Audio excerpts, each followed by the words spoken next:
Se invita a pasar al Pleno de la Asamblea Nacional al doctor Mario Godoy Naranjo, presidente del Consejo de la Judicatura.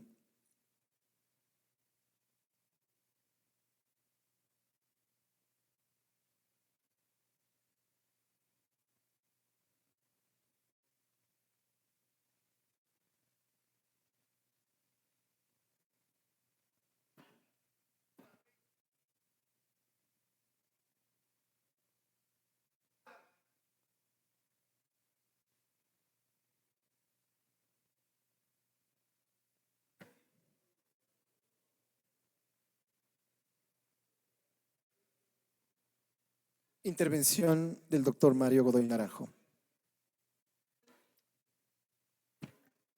Máster Nils Olsen Pitt, presidente de la Asamblea Nacional.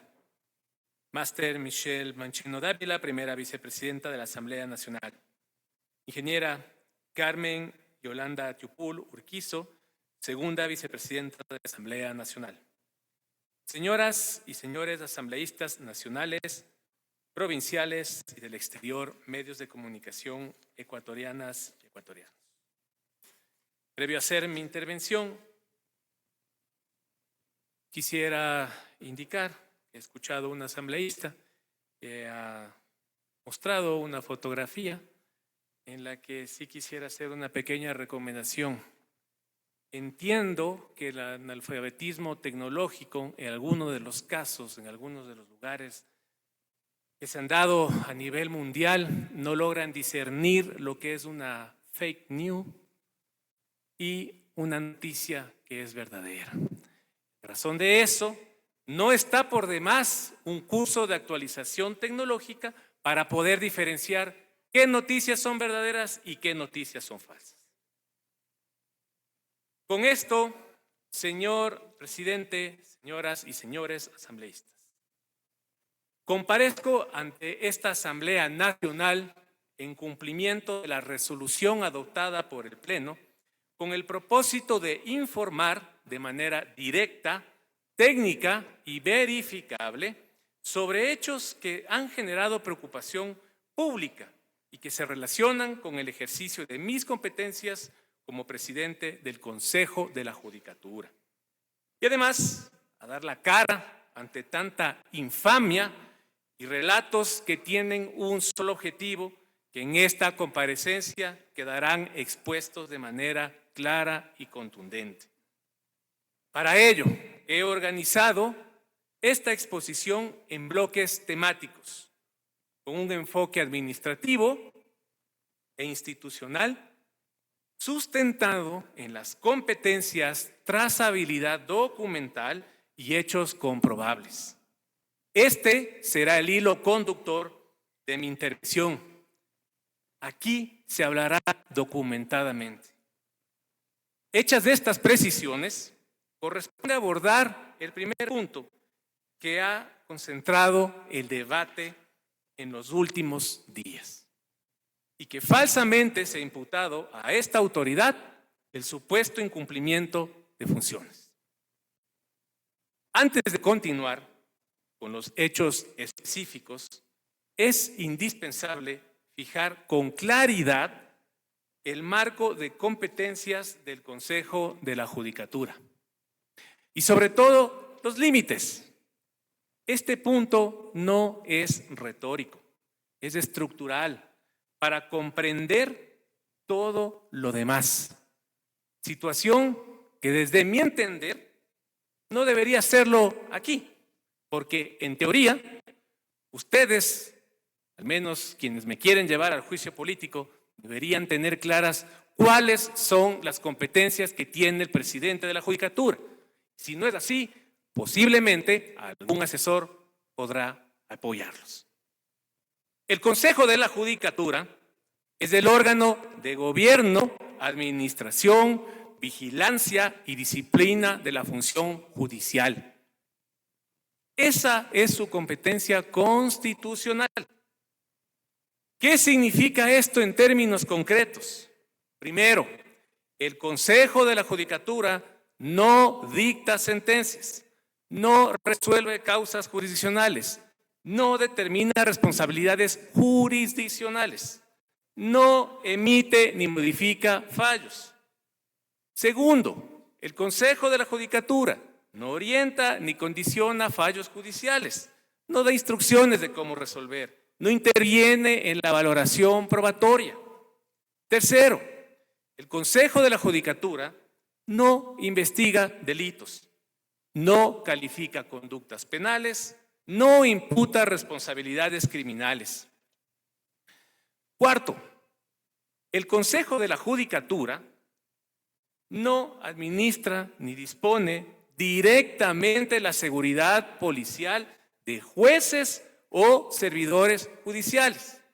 Perdón, debo insistir, el Consejo de la Judicatura no dispone directamente la seguridad policial de jueces o servidores judiciales. La elevación de los riesgos, la asignación, el retiro o la modificación de esquemas de seguridad comprenden a las entidades competentes, como el Ministerio del Interior y la Policía. ¿A través de qué? De informes técnicos. El Consejo de la Judicatura puede solicitar, coordinar, informar y dar seguimiento, pero no puede ordenar, disponer o ejecutar medidas de protección policial por cuenta propia. Eso sería vulnerar la independencia de funciones.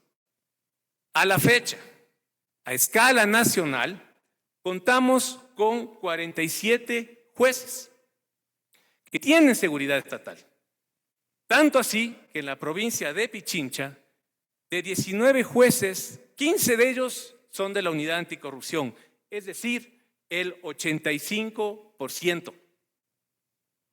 Y quinto, en materia administrativa y disciplinaria, el Consejo de la Judicatura actúa bajo procedimientos reglados, con etapas definidas, plazos, informes técnicos y resoluciones motivadas. No actúa por impulso político ni por reacción mediática. Aceptar una renuncia, modificar una modalidad laboral, iniciar un procedimiento administrativo o disponer medidas administrativas no son actos discrecionales, sino decisiones sujetas a normas, garantías y controles. En resumen, y para que no quede ninguna duda, ante esta Asamblea Nacional se señala que el Consejo de la Judicatura no decide sentencias, no influye en fallos, no investiga delitos, no asigna ni retira seguridad policial. Con este marco de competencias claramente establecidas, corresponde ahora explicar de manera cronológica y documentada la situación administrativa del juez Carlos Serrano y las decisiones adoptadas en este ámbito. Señor presidente, en este momento solicito, si es que se me puede autorizar, con las proyecciones que tengo, las diapositivas correspondientes. Autorizado. Gracias. ¿Me confirman, por favor?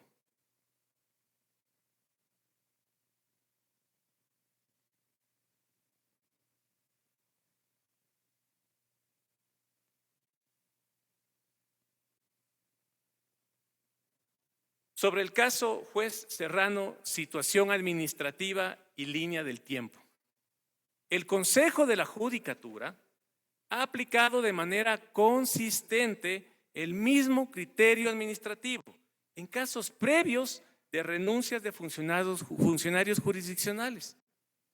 Esto evidencia que la no aceptación inmediata de una renuncia no constituye de ninguna manera una medida arbitraria ni excepcional, sino la aplicación de un procedimiento reglado, orientado a proteger el servicio público de justicia y asegurar que las decisiones administrativas se adopten con responsabilidad y apego a la normativa vigente.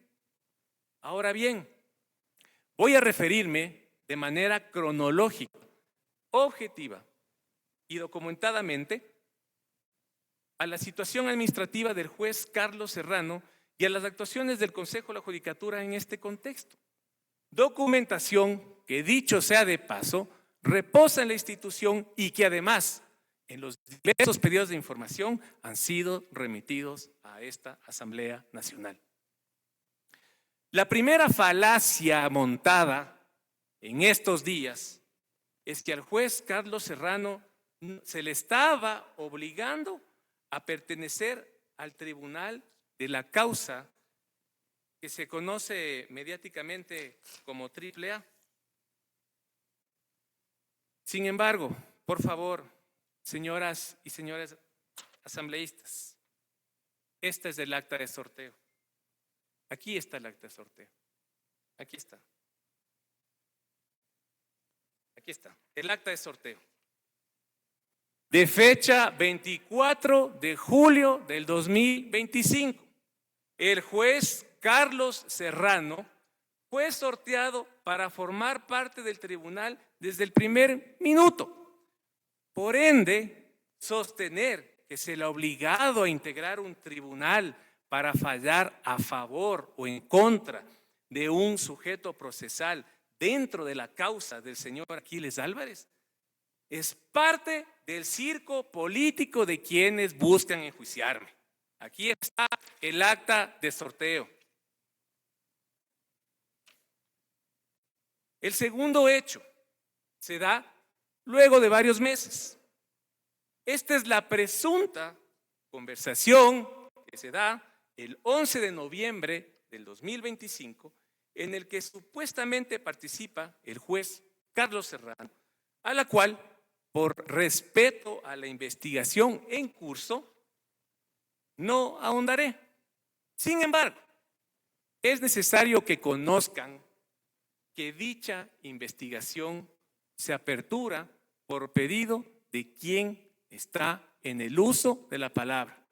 Repito, la investigación penal se apertura porque en mi calidad de presidente se remitió el oficio número CJPRC 2025-0598-OF del 17 de diciembre, remitido desde mi despacho.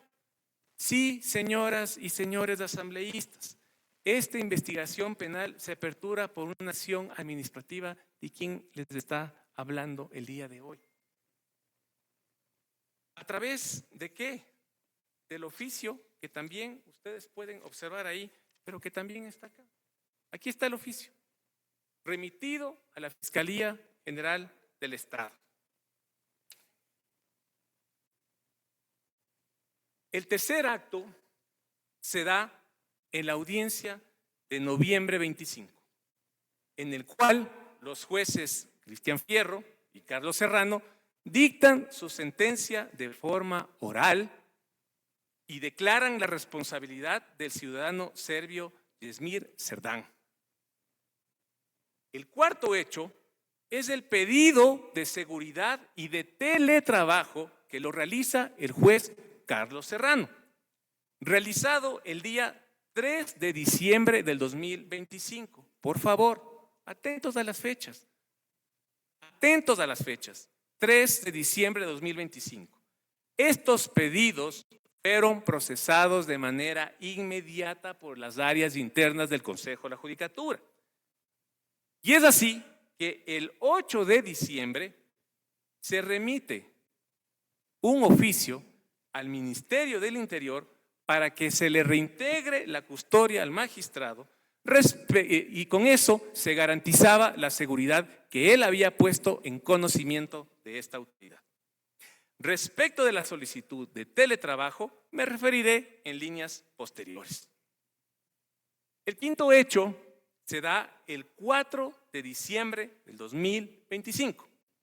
Al hacerse pública la suspensión por 90 días del juez Cristian Fierro, suspensión que se da en uso de las atribuciones constitucionales y legales que tiene el Consejo de la Judicatura, a través de una denuncia que llega por parte de la Fiscalía, inmediatamente el juez Carlos Serrano presenta su renuncia el mismo día.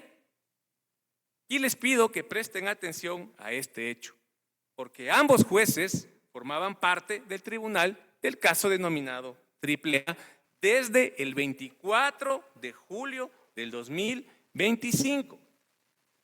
Ojo, abocando conocimiento 3 meses después y fijando fecha de audiencia de juicio 5 meses después, es decir, 8 meses, cuando en ciertas diligencias, en ciertas judicaturas, se han puesto audiencias de un día para el otro.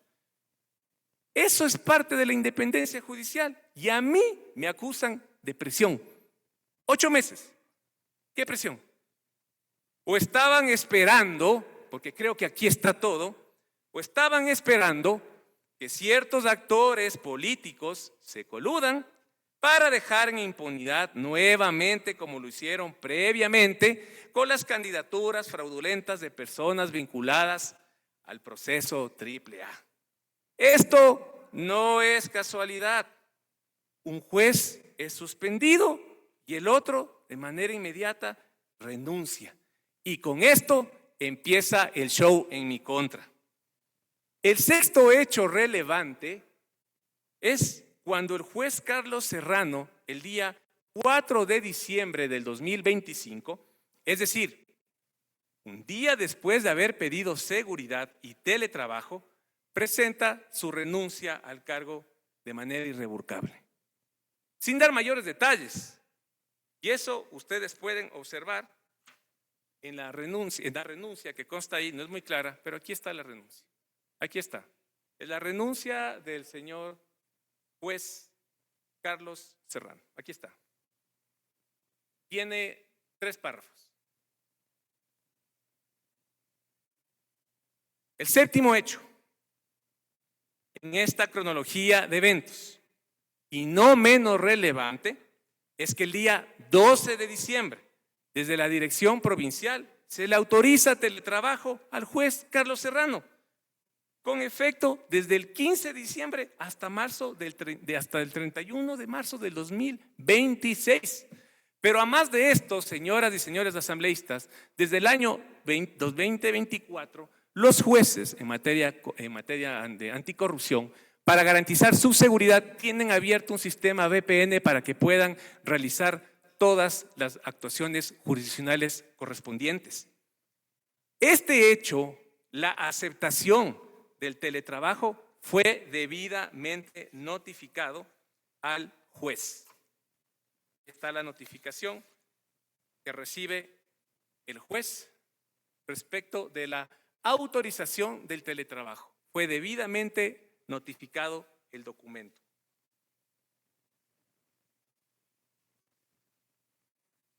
Es decir, el juez Serrano tuvo previo conocimiento de que su solicitud fue atendida de manera positiva.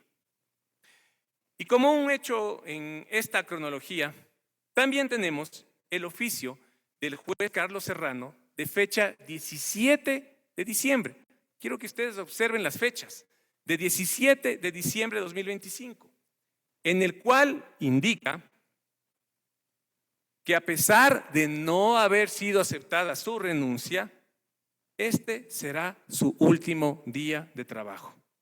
Todo esto, a pesar de que el Consejo de la Judicatura, aproximadamente 5 días atrás, realizó todas las gestiones administrativas internas y externas tendientes a que se le mantenga la protección que necesitaba y la concesión del teletrabajo.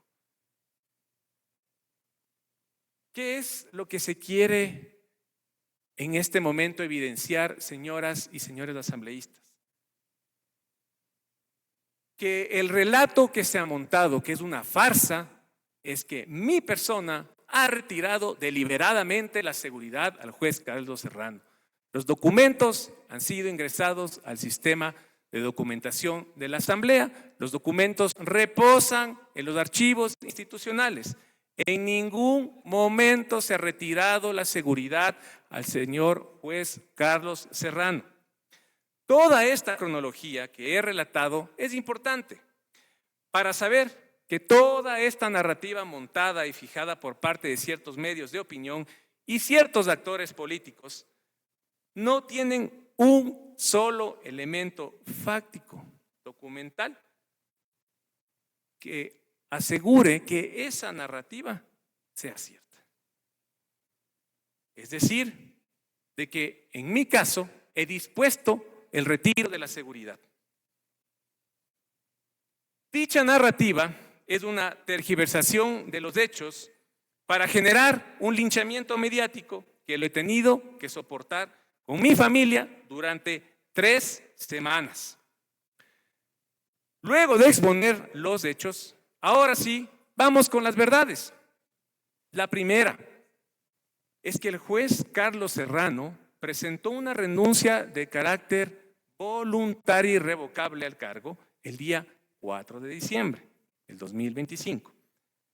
El mismo día se realizan todas las actuaciones internas en los informes correspondientes. Y estos informes para el día 5 de diciembre estaban listos para que luego de ellos, de que sean emitidos, esta renuncia continúe con el procesamiento que corresponde de acuerdo a la normativa interna. Aquí es fundamental una aclaración técnica. La renuncia de un juez no produce efectos automáticos, inmediatos. Es otra deformación de la verdad que se ha dado. Su aceptación exige un análisis administrativo previo que tiene como finalidad garantizar la continuidad del servicio judicial, la correcta asignación de causas y el respeto al principio del juez natural y su posterior aceptación en el Pleno. En este caso, la renuncia presentada por el juez Serrano se encontraba vinculada a procesos judiciales en trámite, algunos de ellos de alta complejidad. 2 casos de delincuencia organizada, una causa por extorsión, una causa de secuestro y una causa de lavado de activos. En estos procesos constan objetivos de alto valor como alias Comandante Carlitos o alias Negro Tulio. Ambos relacionados con bandas narcodelictivas y GDOs. Esta información también ustedes la pueden observar en la documentación que ha sido remitida al DTS de la Asamblea.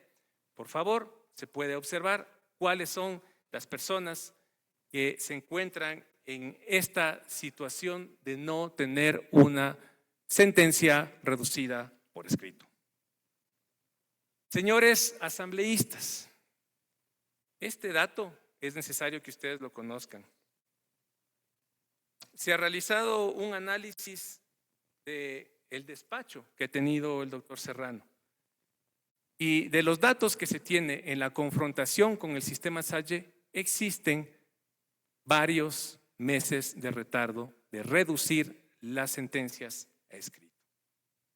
Sobre esto, ¿alguien ha dicho algo? ¿Alguien se ha preocupado por esto? ¿No le llama la atención? Quiero consultar a los asambleístas que abiertamente han solicitado mi juicio político. Asumo que deben tener asesores jurídicos, eso al menos creo yo. O algunos de ustedes deben conocer de leyes. Al margen de aquello, yo me permito preguntarles, ¿a quién beneficia que no se emitan las sentencias de estas personas que están en actividades ilícitas? ¿Alguien de ustedes se ha preocupado de esto? ¿O tan solo están preocupados en una determinada causa judicial? En consecuencia, el Consejo de la Judicatura actuó conforme a derecho, verificando las condiciones administrativas necesarias antes de adoptar una decisión definitiva. Pero sobre todo, evitar impunidad. En ese marco, es necesario recordar cuando al juez, para que vean que esto no es un acto deliberado, cuando el juez Iván Saquicela presentó su renuncia formal e irrevocable al cargo de juez nacional, el 23 de julio, esta no fue aceptada de forma inmediata, en atención a la necesidad de verificar su situación administrativa y jurisdiccional, así como garantizar la continuidad del servicio judicial, que es indispensable. Quien tenía, ojo, apenas una sentencia a reducir escrito y por lo cual no se aceptó su renuncia inmediata. Posteriormente, cumplidas las etapas correspondientes, analizados los informes técnicos y constatando que se encontraban dadas circunstancias y condiciones administrativas necesarias, se aceptó la renuncia casi 20 días después de la presentación de la misma. Esto no es una persecución, son actuaciones que han se generado previamente en el Consejo de la Judicatura. Y aquí les quiero compartir otro dato, y este es escandaloso, que tampoco se han dado el tiempo de fiscalizar, de analizar, insisto, porque creo que quienes me quieren llevar a juicio político no buscan el bienestar común, sino el bienestar en determinadas causas jurisdiccionales. Y así, por favor, espero que con el mismo ímpetu fiscalicen. Tenemos el antecedente de una jueza en la provincia de Esmeraldas que evidenció los riesgos de formalizar una desvinculación a través de la figura de renuncia por jubilación, sin haber verificado previamente cuál era su carga laboral y qué decisiones faltaban que se reduzcan a escrito. En este caso, ¿saben en qué administración se da? En la de Wilman Terán. Me parece que ustedes lo conocían como el diablo. Se tramitó una renuncia por jubilación de una jueza sin que se cumpla con la reducción a escrito. Por favor, este dato es escandaloso. De 118 sentencias en materia penal. 118. ¿Se ha fiscalizado eso? ¿Tienen algún interés de por qué Esmeraldas en este momento se encuentra en las condiciones que estamos atravesando? ¿Saben en lo que derivó esto? En que posteriormente exista declaratoria de nulidad varios procesos, inclusive llegando a declararse el error inexcusable por parte de la Corte Provincial y la posterior destitución de la funcionaria en mi gestión. Ustedes se preguntan, ¿por qué la provincia de Esmeraldas es una de las más convulsionadas del país? Asambleístas que pertenecen a esa hermosa provincia, por situaciones como estas, porque miembros de los GDOs fueron beneficiados y hoy están en libertad. Y nadie ha fiscalizado eso, porque se dio en la época ¿de quién? De Wilman Terán, a quienes ustedes protegieron del juicio político. Lo conocían, ¿verdad? No pueden decir que no lo conocían. El mismo que presidía el Consejo de la Judicatura, el mismo que estando presos por actos de corrupción, ustedes los salvaron del juicio político. Sí, señoras y señores. Estas son las prácticas de impunidad que se daban en ese entonces para aceptar las renuncias sin sustento técnico y callamos con los defectos posteriores que ocasiona esto. ¿Será acaso que pretenden llevarme a juicio político por intereses en algunas causas que no se han reducido por escrito. Investiguen cuáles son esas. Creo que hay intereses. Vuelvo a lanzar la pregunta: ¿a quién beneficia que no se reduzcan por escrito las sentencias?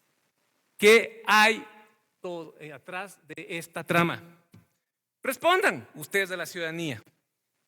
Estos antecedentes confirman que disponer la separación del cargo sin el análisis administrativo correspondiente genera afectaciones procesales, compromete el principio de seguridad jurídica y altera la continuidad del servicio judicial. Esto, como lo he manifestado, es una carta abierta para la impunidad, lo cual nosotros no nos vamos a prestar, como ya se lo hizo con consejos de la judicatura anteriores defendidos por cierta parte y estructuras políticas de esta asamblea. Es necesario recalcar que tampoco puede interpretarse la continuidad temporal en funciones como una imposición legítima. Mientras no exista un acto administrativo expreso de aceptación de la renuncia, la relación laboral se mantiene vigente. El juez Carlos Serrano continúa ejerciendo su cargo como juez con todas sus prerrogativas, inclusive estando en teletrabajo, como he manifestado, se le ha concedido, cobrando sus remuneraciones sin ningún problema, ya que la unidad anticorrupción, y quiero referirme nuevamente a esto, desde el 30 de diciembre de 2024 cuenta con un VPN que le permite generar sus actuaciones jurisdiccionales en cualquier lugar que se encuentre. Esto es específico para los jueces que integran, juezas y jueces de la unidad anticorrupción. Como lo había dicho, el juez Carlos Serrano, el mismo día que solicitó su asignación de seguridad, también pidió que se le otorgue modalidad de teletrabajo, la cual fue aceptada por el director provincial de ese entonces desde el 15 de diciembre hasta el 31 de marzo del 2026 a fin de precautelar su vida.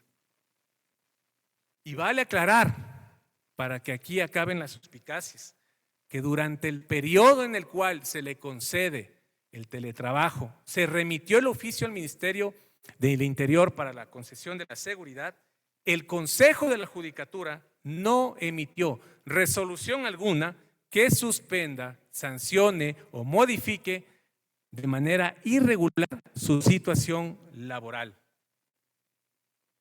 Esto es relevante porque permite desmontar la narrativa que la no aceptación de la renuncia es una represalia o presión institucional. He dado hasta un ejemplo de un magistrado de la Corte Nacional que debió cursar por todo el debido proceso. Los hechos documentados respaldan la actuación administrativa del Consejo de la Judicatura. Y en síntesis, una renuncia presentada está sujeta a un análisis administrativo obligatoriamente. Existe un procedimiento reglado orientado a garantizar la continuidad del servicio judicial. Actuaciones institucionales del Consejo de la Judicatura se mantuvieron dentro de las competencias del Consejo de la Judicatura.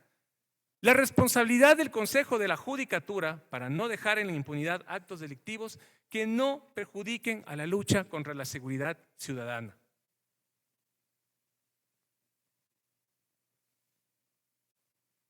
Sobre la seguridad, procedimiento y trazabilidad de la actuación del Consejo de la Judicatura. Corresponde ahora referirme al tema de la seguridad judicial. Ha sido uno de los hechos más sensibles del debate público y al mismo tiempo uno de los más expuestos a interpretaciones politizadas.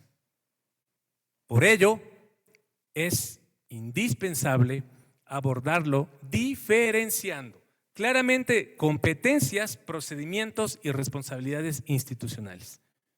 En el Ecuador, la evaluación del nivel de riesgo la asignación de protección y administración de seguridad policial no son competencias del Consejo de la Judicatura. Estas funciones corresponden, como lo dije anteriormente, al Ministerio del Interior y a la Policía Nacional a través de las unidades técnicas y de protección conforme a sus propios protocolos y análisis de riesgo. El Consejo de la Judicatura no dispone, no ejecuta, no retira esquemas de seguridad, no cuenta con personal armado ni con capacidad operativa para hacerlo. Su rol en este ámbito es administrativo y de coordinación interinstitucional. ¿Qué significa esto en términos prácticos? Significa que cuando se presenta una alerta, un pedido o una preocupación por parte de un juez o servidor judicial, el Consejo de la Judicatura canaliza la información, solicita las evaluaciones correspondientes y coordina con las entidades competentes y realiza el seguimiento administrativo. Pero eso debe quedar claro. El Consejo de la Judicatura no sustituye ni reemplaza las decisiones técnicas que corresponden a los órganos especializados en seguridad. Este procedimiento se encuentra expresamente regulado en el instructivo para la gestión administrativa de la seguridad de juezas, jueces y servidores de la función judicial. Dicho instructivo tiene como finalidad establecer un flujo administrativo claro, trazable y uniforme para la recepción, canalización, coordinación y seguimiento de alertas o requerimientos de seguridad, respetando de manera estricta la separación de las competencias. Adicionalmente, este esquema se encuentra armonizado con lo dispuesto en el Acuerdo Ministerial número 150 del Ministerio del Interior. Dicho acuerdo establece que la evaluación técnica de riesgos, la definición de niveles de amenaza y la designación o modificación de dispositivos de protección corresponden de manera exclusiva a la Policía Nacional, no al Consejo de la Judicatura. Es importante señalar, y por favor, con esto se desmonta el relato. La comunicación del juez Serrano es recibida el 3 de diciembre. Posteriormente, el 4 de diciembre es procesada y respondida el 8 de diciembre. El 8 de diciembre se remite el oficio al Ministerio del Interior comunicando los riesgos que tenía el juez Carlos Serrano. Es decir, por favor, escuchen esto. Se procedió administrativamente en un lapso de 2 días, ya que el viernes 5, sábado 6 y domingo 7 de diciembre fueron un feriado local. Por esta razón, atribuir al Consejo de la Judicatura o a su presidencia la responsabilidad directa por la asignación o el retiro de seguridad policial constituye una afirmación que no soporta ningún tipo de análisis político. Por favor, no lo mezclen. Esto es técnico, no político. La ignorancia es atrevida, pero cuando la politiquería mete las manos y sus intereses, una mentira repetida 1000 veces la pretenden convertir en verdad. Sobre las actuaciones institucionales frente a los audios y las responsabilidades individuales. Ahora corresponde referirme a las actuaciones institucionales luego de que se tuvo conocimiento de los audios difundidos públicamente, particularmente aquellos relacionados con los audios atribuidos a 2 servidores de la función judicial. En este punto es relevante, es muy relevante, porque permite distinguir con claridad la responsabilidad individual, la respuesta institucional y competencias penales, evitando generalizaciones que no se sostienen jurídicamente. En el curso de los hechos que son de conocimiento público, se divulgaron audios y presuntas interacciones entre ambos servidores judiciales. Hablo de presuntas porque hasta donde yo tengo conocimiento, a la Fiscalía no ha llegado ningún elemento probatorio y no se ha tramitado la respectiva cadena de custodia de estos elementos que he manifestado. Estos supuestos gestos de interlocución entre un servidor administrativo de la judicatura y un servidor jurisdiccional están relacionados presuntamente al proceso penal, de un proceso penal de alta complejidad. La circulación de este material generó inquietud ciudadana, es normal.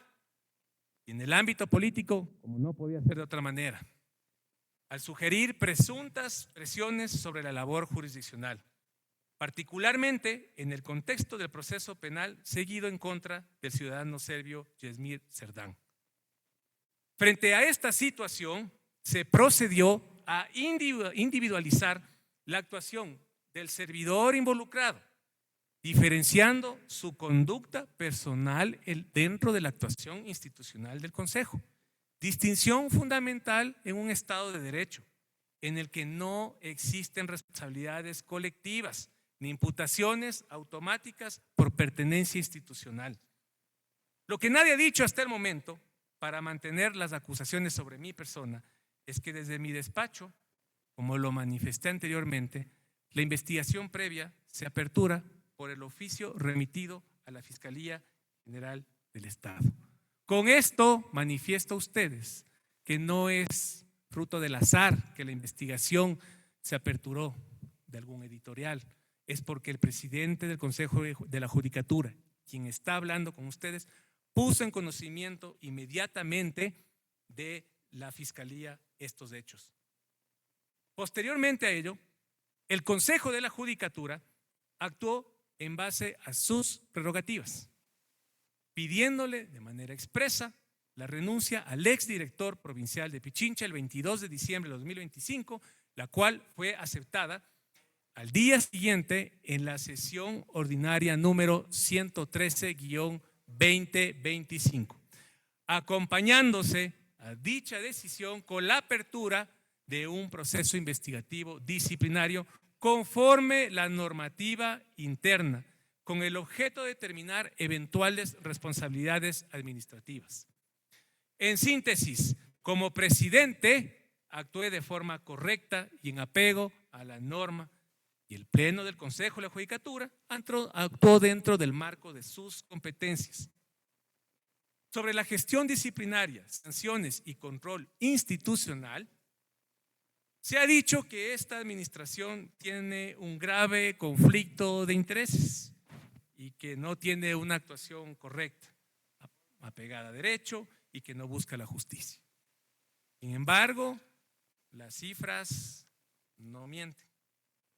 Desde que inició mi administración, hemos sancionado a 26 funcionarios judiciales que se encuentran involucrados en casos como Metástasis, Purga, Plaga, me parece que hay unos testimonios anticipados por ahí, y otros casos, así como también a funcionarios que con sus actuaciones han deslegitimado a la función judicial y a la justicia en el Ecuador. Esto es lo que les incomoda. Desde que asumí el cargo se adoptó una línea y postura institucional firme. Desde luego, ustedes no la harán visible, porque varios de esos casos evidenciaron los beneficios judiciales que obtuvieron personas directamente vinculadas a la bancada que hoy pretende llevarme a juicio político. Es lógico. Quien es incómodo para sus intereses, es mejor hacerle a un lado y dejemos en el camino a quienes nos resultan muy interesantes y además un rédito. Claros ejemplos. Wilman Terán o el Diablo, como lo conocían ustedes. ¿Será acaso que ustedes quieren que existan más jueces Curipayo, Marfetán y Lindao? recordándoles que todos ellos fueron destituidos en mi administración. Vamos con más nombres que les fueron útiles y que hasta la presente fecha les siguen siendo útiles y que es necesario que ustedes den una explicación a la ciudadanía. Solanda Goyes, Sebastián Corral, Pablo Rosemena, Andrea Montalvo, entre otros. Esto es lo que la ciudadanía no debe olvidar.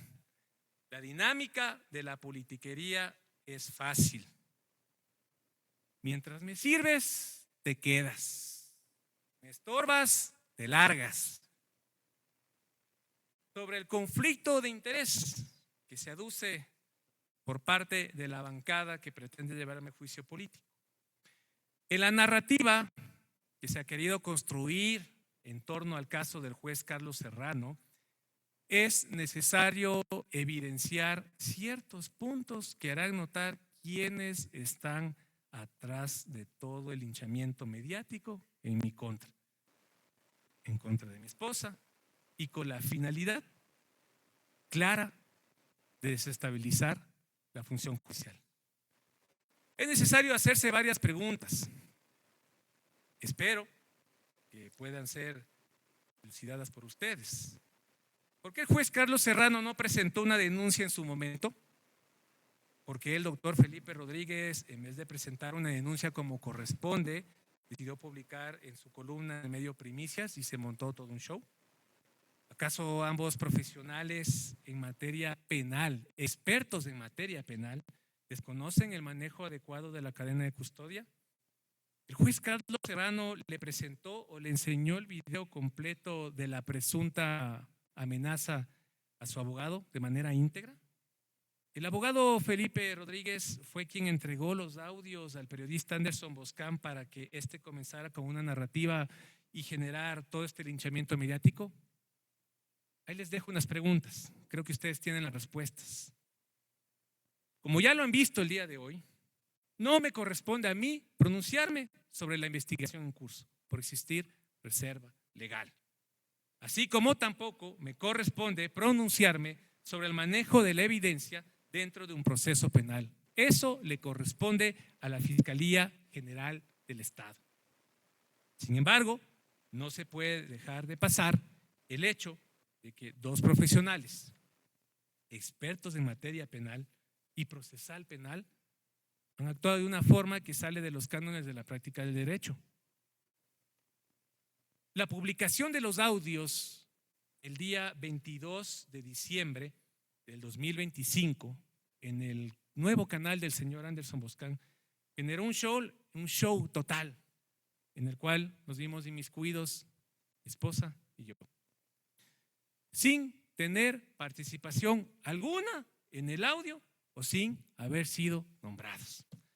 Automáticamente, sectores y actores políticos iniciaron un linchamiento mediático sacando a relucir información falsa respecto de mi persona y de mi esposa. Nos han tachado de abogados de narcotraficantes, han vilipendiado toda una vida de esfuerzo y sacrificio profesional, creando historias falsas y realizando pseudas investigaciones. Varios abogados, líderes de opinión, saltaron de forma encarnizada a criticar y a satanizar el libre ejercicio en donde ellos también lo hacen. Y sobre todo, el libre ejercicio de la profesión de mi esposa durante toda su carrera. Y así como también yo lo hice en algún momento. A mí me han vuelto a atacar con la trama de los hermanos Larrea, de quienes aclaré en su momento y lo vuelvo a hacer el día de hoy. Fui abogado en un proceso administrativo sancionador. No fui abogado de ellos en ninguna causa penal. Yo no soy abogado penalista. O usted, abogado Ramiro García, doctor Felipe Rodríguez, abogado Pablo Encalada, abogado Samu Macías, ¿me han visto en alguna audiencia penal? Ustedes, como expertos en la materia, deberían explicar que el tráfico ilícito de sustancias sujetas a fiscalización, conocida como narcotráfico, es un delito que se resuelve ante jueces penales, no ante autoridades administrativas. Esta es la falsa narrativa que se ha sentado en la impronta ciudadana. Pero lo que no han dicho es que en mi primer año de gestión, la Embajada de los Estados Unidos me dio un reconocimiento por haber alcanzado el más alto peso de destrucción de drogas. Así es. A quienes ustedes le tildan de narcoabogados, resulta que ha sido quien más ha colaborado con la lucha del narcotráfico.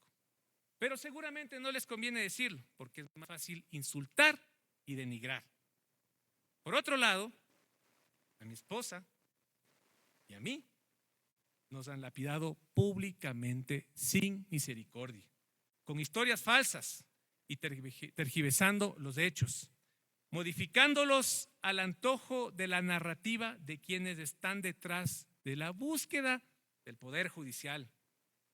En la causa del ciudadano serbio, mi esposa nunca ejerció la defensa técnica dentro del proceso penal. Y creo que por el comentario que he escuchado y el desconocimiento, tengo que hacer énfasis en esto. Entiéndase proceso penal desde el inicio de la instrucción para quienes no conocen la diferencia. Gracias por el comentario.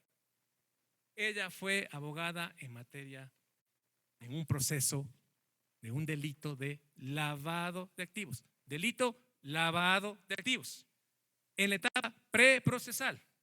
Es decir, antes que la Fiscalía formule cargos en contra de cualquier persona.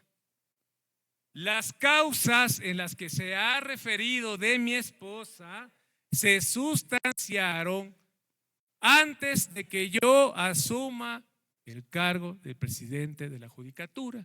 Y dos de ellas tampoco son del delito de narcotráfico. Por favor, revisen bien. Insisto, la Asamblea les concede asesores, es prudente que puedan apoyarse en ese conocimiento técnico. Conforme obra del mismo sistema Salle, quienes han ejercido la defensa desde el mes de noviembre de 2024 son otros abogados, tampoco lo han de decir. Sin embargo, de forma incendiaria se descontextualizó absolutamente todo y se posicionó el falso mensaje que mi esposa era la abogada del ciudadano serbio por haber recibido una notificación. Y para aquellos que tienen la grata experiencia de estar en el libre ejercicio, sepan diferenciar lo que es la notificación de la acreditación en una causa jurisdiccional. Cuando a un abogado le llega una notificación y que previamente ha renunciado a ese patrocinio, ya no tiene la acreditación legal. Si recibe la notificación, eso no significa que queda habilitado para realizar el patrocinio en una causa. Existen varios ejemplos a nivel nacional en donde las causas siguen siendo notificadas a abogados que ya no ejercen el patrocinio de un determinado ciudadano. Y eso no significa que los abogados continúan en el patrocinio de estas causas. Es lamentable que ciertos abogados que tienen un alcance amplio en sus redes sociales, debido a su trayectoria, lancen la piedra y luego escondan la mano, así como para prestarse a la desinformación, generar un caos y rasgarse las vestiduras de ser los impolutos aladiles de la justicia. Por ejemplo, he visto que el doctor Pablo Encalada sale a pedir públicamente mi renuncia y decir que tengo un conflicto de interés por los casos que alguna vez defendió a mi esposa. Sin embargo, él se olvida que fue abogado de personas procesadas en el caso Sobornos, caso Petroecuador y caso Alianza. Y también del expresidente Guillermo Lasso en el caso León de Toya, que creo que se les hace conocido el nombre, proceso que inició por narcotráfico. Por otro lado, tenemos al señor Washington Andrade, futuro candidato de la Revolución Ciudadana, quien también parece ser de memoria corta. Señor presidente. Por favor, silencio, asambleístas.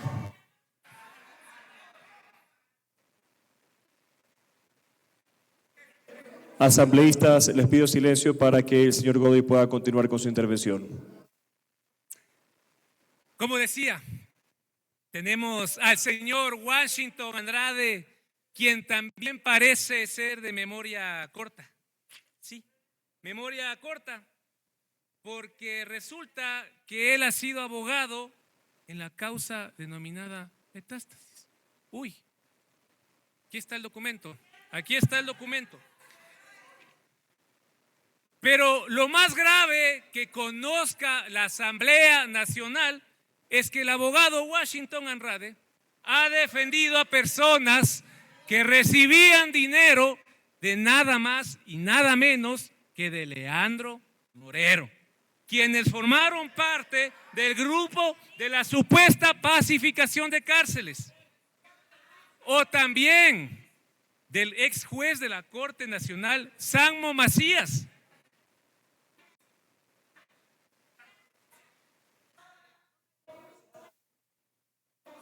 Por favor, asambleístas, les pido nuevamente silencio para que el señor Godoy pueda continuar con su comparecencia.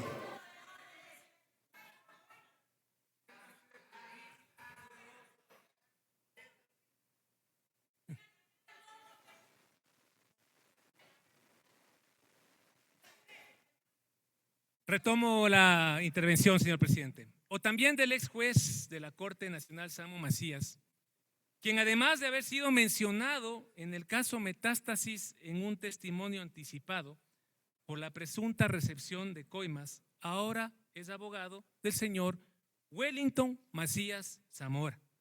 Ustedes se preguntarán, ¿quién es este ciudadano?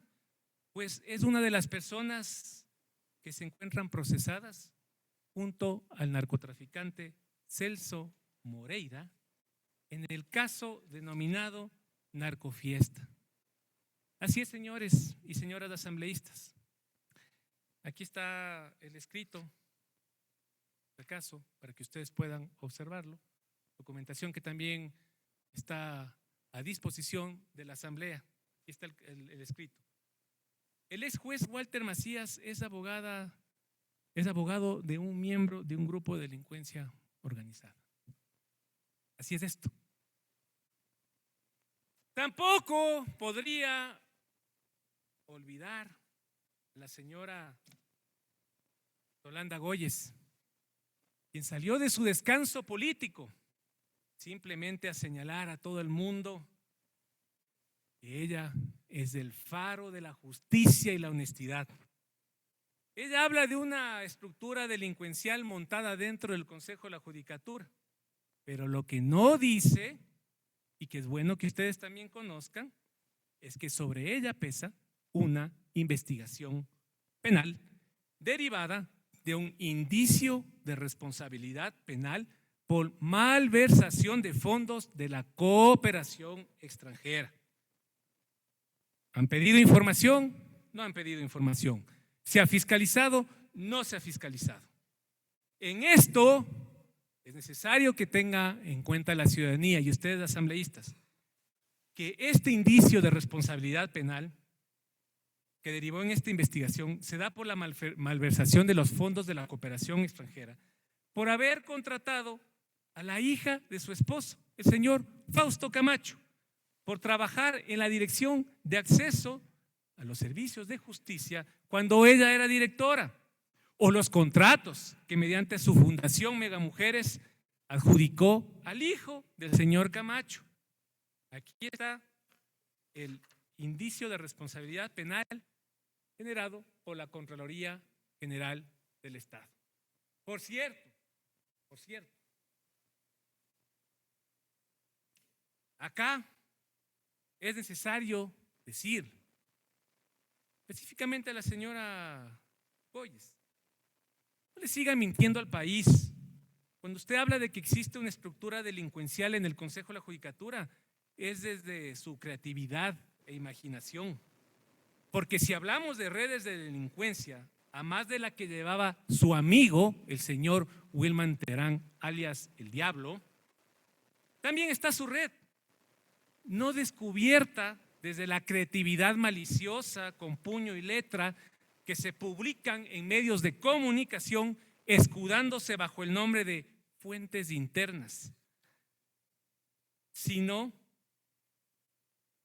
que esta red fue descubierta por la Contraloría General del Estado con informes de auditoría, con el tiempo necesario para que haya presentado sus descargos y que hoy la Fiscalía investiga. Que mejor invierta sus energías en ir a responder a la justicia por sus actuaciones, aunque conociendo sus nexos con la señora María Paula Romo y la bancada de la Revolución Ciudadana, quienes fueron las que le salvaron del juicio político, obviamente jamás será fiscalizada y seguirá en la impunidad. Por último, ¿cómo olvidar a la persona que fue encargada de la seguridad pública y del Estado en el ex gobierno del señor Lasso, en donde estaba presidida por la señora Viviana Veloz? La asamblea estuvo presidida en donde, a través de la Comisión de Fiscalización, se generó la impunidad con su bancada de varios ministros del señor Lasso. Y aquí tenemos que la seguridad pública y del Estado del ex gobierno de Lasso, el señor Diego Ordóñez, sí, quien también incendió las redes sociales dándose golpes de pecho sobre la honestidad y pidiendo mi renuncia, diciéndome narcoabogado y atacando a mi familia, ese mismo Diego Ordóñez, que tiene los chats en el caso Metástasis, nada más y nada menos que con el señor narcotraficante Leandro Norero, a quien ofrecía una solución para que salga de la cárcel y se defienda en libertad él y su familia. Por si acaso, esta información es pública, se encuentra en el expediente judicial. Insisto, yo aquí expongo los casos que han defendido algunos profesionales del derecho, como lo hicieron conmigo y con mi esposa. La diferencia es que yo no vengo a hacer los juicios de valor, dejaré que la ciudadanía y que la opinión pública lo haga. Señores y señoras asambleístas, aquí no hay conflicto de intereses del presidente de la Judicatura. Lo que hay es un interés de ciertos grupos políticos en tomarse la justicia para repartir impunidad, porque quienes me han tachado de narcoabogado sin haber jamás defendido una causa por narcotráfico son quienes han tenido vínculos con el narcotráfico, con la corrupción, con el crimen organizado, y no con cualquiera, sino con las cabezas de estas estructuras narcodelictivas. Punto clave a entender es que el Consejo de la Judicatura, como lo dije inicialmente, no determina responsabilidades administrativas, jurisdiccionales, no sugiere decisiones, no interviene en la valoración probatoria, no investiga delitos, no califica conductas penales, no imputa responsabilidades criminales. El Consejo de la Judicatura no tiene ninguna injerencia en las causas jurisdiccionales. Por ende, no existe conflicto de interés alguno. El conflicto de interés se da exclusivamente sobre las actividades propias del Consejo de la Judicatura, como por ejemplo un proceso de contratación, un procedimiento disciplinario.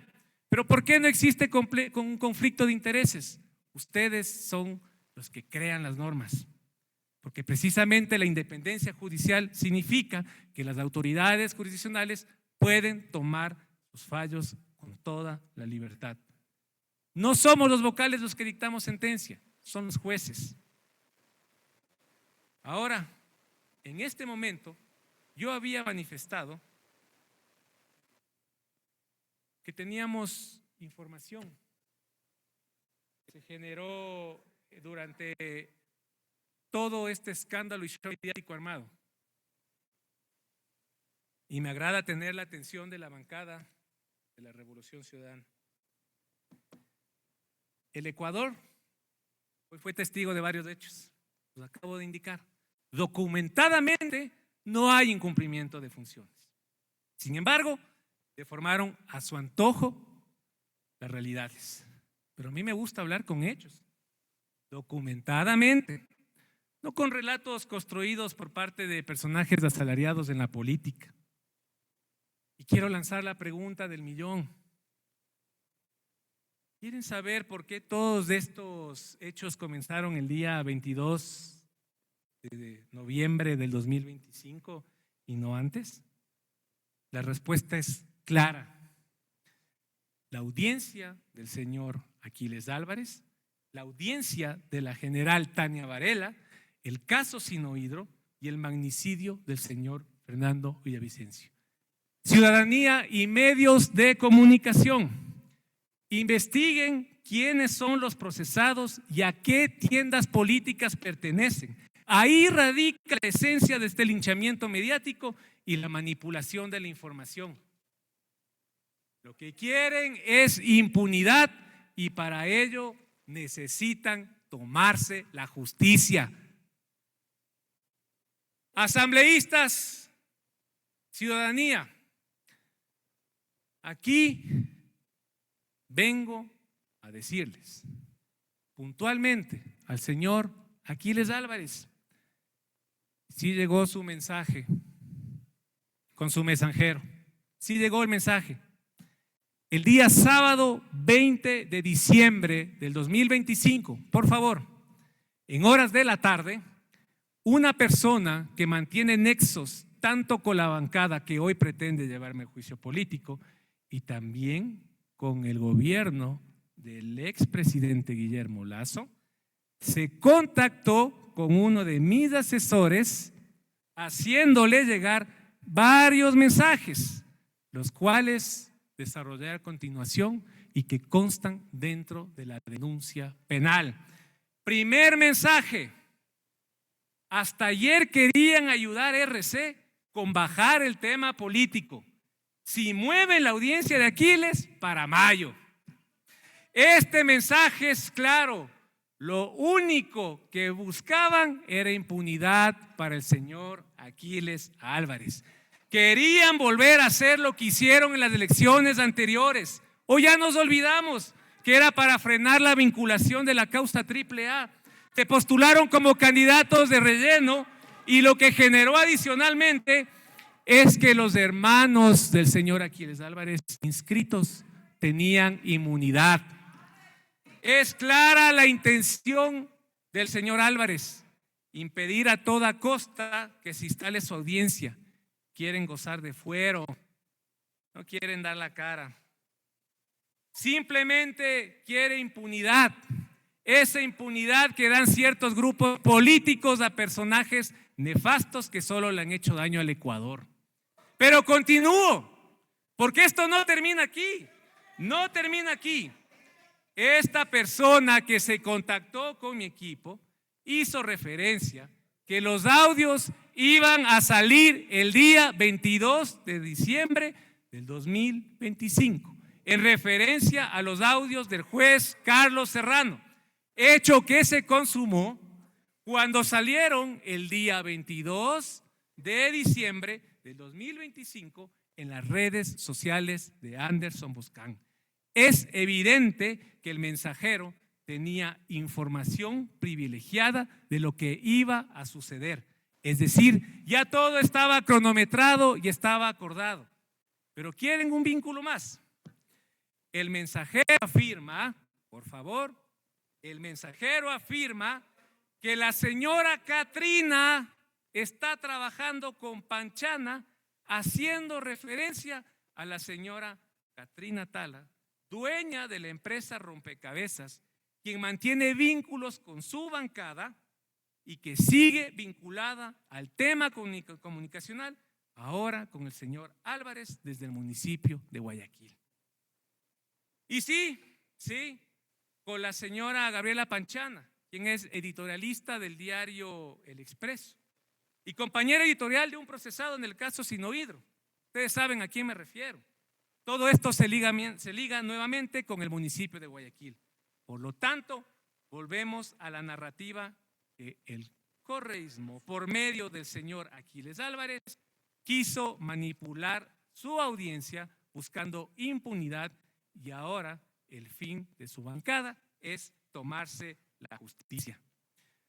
Mucho ojo con esto. Los mensajes indicaban, y que constan en el texto de la denuncia, mucho ojo con esto: el principal sponsor actual de RC es Aquiles. Pero adicionalmente en el mensaje que se envía dice: el jefe de bancada, José Andrés, hace todo lo que Aquiles le diga. Por tanto, volvemos a quienes generan la impunidad. Quienes quieren la impunidad. Y toda esta trama ha puesto en riesgo mi vida y la de mi familia.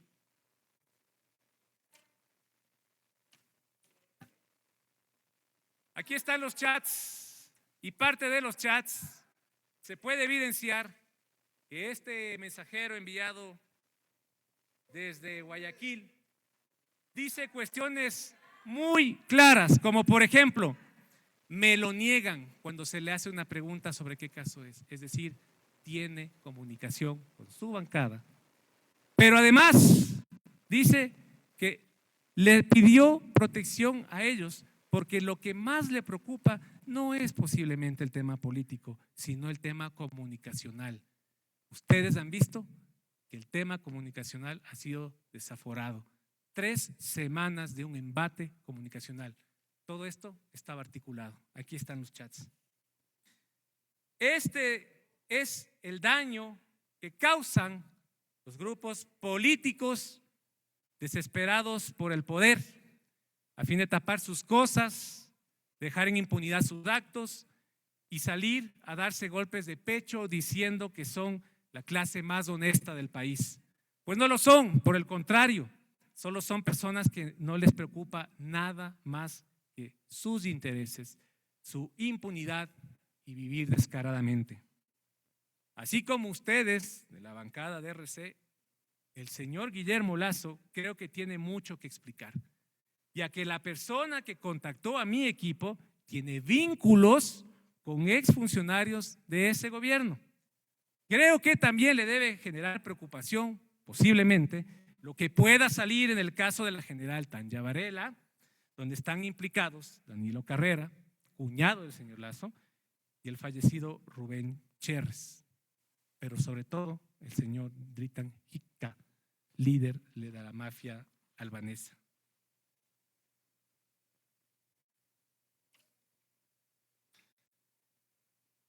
Agradezco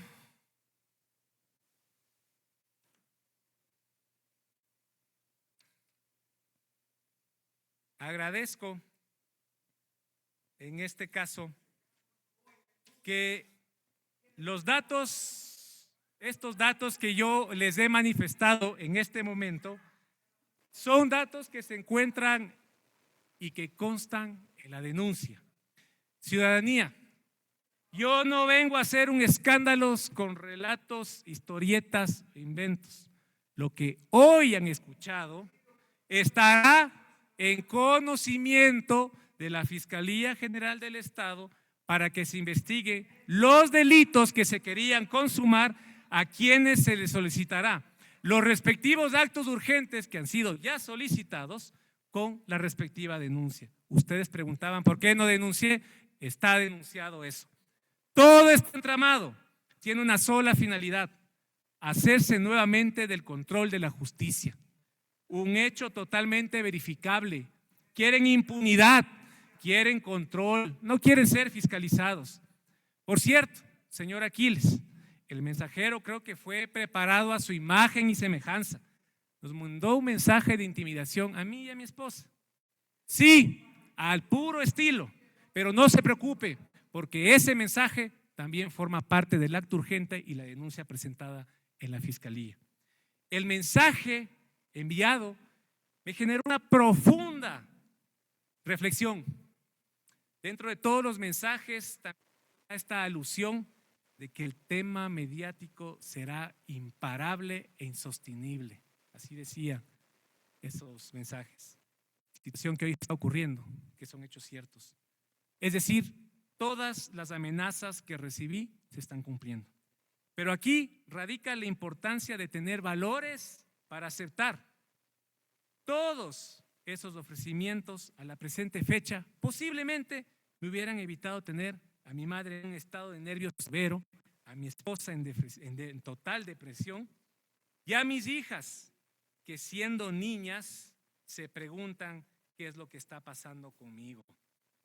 Pero tomé la mejor decisión, transparentar esto para que la ciudadanía conozca y sepa que este ha sido el modus operandi de la historia judicial del Ecuador. La amenaza, la coacción, el condicionamiento, el respaldo político a cambio de generar impunidad. Me conformo con hacer lo correcto, aun cuando eso signifique comprometer mi seguridad. Señor presidente, señoras y señores asambleístas, he comparecido a esta asamblea para exponer los hechos que son ciertos, las verdades incómodas que ciertos actores políticos no quieren que salga a la luz. Hoy vine a hacerle conocer al país la verdad que está detrás de todo este ataque mediático, del cual yo he sido el objetivo principal. Porque saben que sacando a quien es incómodo para los corruptos, tan solo buscan el reparto y la impunidad. La relación de un procesado en una causa judicial y de una bancada de esta asamblea son los ingredientes esenciales para generar este show que ha quedado en evidencia, que siempre tuvo un claro objetivo: dilatar una audiencia, generar un linchamiento mediático para desprestigiar al sistema de justicia, es evidente, y llegar a inscribirse en candidaturas y de esa manera blindarse de procesos judiciales y generar impunidad. Agradezco la recomendación que me ha dado el señor presidente Daniel Noboa. La evaluaré, pero en este momento, después del ataque que he recibido, quiero por su intermedio, como máxima autoridad del país, pedirles a los ecuatorianos que dentro del procedimiento de juicio político se me permita acudir ante la Comisión de Fiscalización para defender mi honor y que quede claro al país quiénes están atrás de tomarse la justicia y quieren impunidad. La independencia de funciones en nuestro país es fundamental. Aquí estoy, no he oído. Estoy afrontando, aún cuando el escenario de las tramas y relatos que se han montado en mi contra han dejado en evidencia que las intenciones son claras: repartirse las funciones del Estado, empezando por la función judicial. Desde hoy, señor presidente, y con esto termino, responsabilizo al señor Aquiles Álvarez y a la bancada de RC y a todos los demás actores mediáticos que se han instaurado en estas falsas narrativas en mi contra respecto de mi seguridad y mi familia. Ustedes desde hoy son los responsables de lo que me pueda pasar a mí y a mi familia. Muchas gracias.